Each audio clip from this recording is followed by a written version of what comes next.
সুপ্রিয় দর্শক, আসসালামু আলাইকুম। আশা করি সবাই ভালো আছেন। আবার চলে আসলাম আরেকটি রেসিপি নিয়ে আপনাদের সাথে শেয়ার করার জন্য। আজকে শেয়ার করব মেথি শাক দিয়ে কাসকি মাছের চচ্চড়ি। তো চলুন কথা না বাড়িয়ে চলে যাই আজকে মেন রেসিপিতে। সেজন্য প্রথমে একটা কড়াই বসিয়ে দিয়েছি, তাতে পরিমাণ মতো তেল দিয়ে দিয়েছি, প্রায় 30 গ্রামের মতো। তার ভিতরে দিয়ে দিলাম দুটো শুকনো মরিচ, তারপর কিছু পেঁয়াজ কুচি। এগুলোকে একটু হালকা ভেজে তার ভিতরে দিয়ে দিচ্ছি কয়েকটি কাঁচা মরিচ। এখন এগুলোকে আরেকটু হালকা ভেজে তার ভিতরে দিয়ে দিচ্ছি কিছু গুঁড়া মশলা, হলুদের গুঁড়া, মরিচের গুঁড়া, ধনিয়ার গুঁড়া, জিরার গুঁড়া। এরপর দিয়ে দিচ্ছি আদা ও রসুন বাটা 2 টেবিল চামচ পরিমাণ। এখন কিছুটা পানি দিয়ে মশলাগুলোকে খুব ভালো করে কষিয়ে নেব।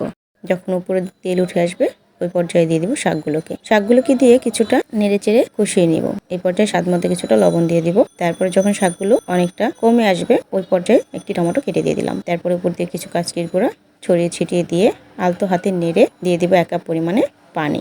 পানিটাকে দিয়ে এবার ঢেকে দিব কিছুক্ষণ। এরপর জাল করতে থাকবো যতক্ষণ না পর্যন্ত পানিটা সম্পূর্ণরূপে শুকিয়ে যায়। যখন দেখবো কড়াইয়ের গায়ে গায়ে পানিটা লেগে এসেছে এবং তরকারিটাও কড়াইয়ের গায়ে গায়ে লেগে এসেছে, পোড়া পোড়া হয়ে আসছে, তখন বুঝতে হবে আমাদের তরকারিটা হয়ে গেছে। এই রেসিপিটি খুবই সহজ এবং অল্প সময় করে নেওয়া যায়, আর এটি খেতেও দুর্দান্ত স্বাদের এবং খুবই হেলদি একটি খাবার। আমরা সবাই জানি ছোট মাছ খুব স্বাস্থ্যসম্মত একটি খাবার। তো আশা করি এই রেসিপিটি আপনারা ট্রাই করবেন, আর আপনাদের এই রেসিপিটি যদি ভালো লেগে থাকে অবশ্যই লাইক, কমেন্ট, শেয়ার করে আমার পাশে থাকবেন। সবাই ভালো থাকবেন, সুস্থ থাকবেন এই কামনায় শেষ করছি আজকের ভিডিও। আল্লাহ হাফেজ।